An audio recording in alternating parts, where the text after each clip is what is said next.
semuanya, dalam kehidupan sehari-hari, kita sering mengabaikan beberapa hal kecil seperti batuk dan bersin. Padahal kebiasaan itu tuh bisa menyebabkan penyakit seperti influenza dan tuberkulosis. Kamu batuk kok nggak ditutup sih? Kan tukang batuk biasa. Justru itu, batuk kan bisa menyebarkan kuman ke orang lain. Iya, apalagi kamu batuknya diarahin ke orang lain. Oh gitu, tahu kalau itu bahaya.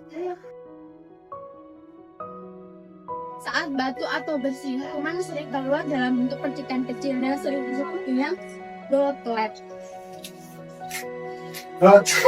Kenapa bisa bikin satu dong mas? Kuman bisa menempel di tubuh kita dan benda di sekitar kita.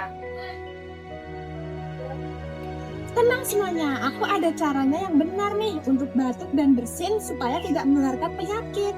Wah, gimana caranya? Perhatikan baik-baik ya.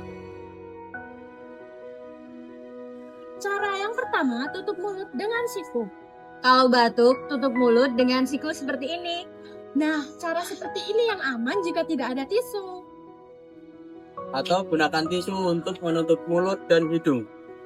Nah, jangan lupa buang tisunya ke tempat sampah ya. Kalau pakai tangan gimana? Tidak dianjurkan karena tangan bisa menyentuh benda lain dan bisa menyebarkan kuman. Selanjutnya, cuci tangan.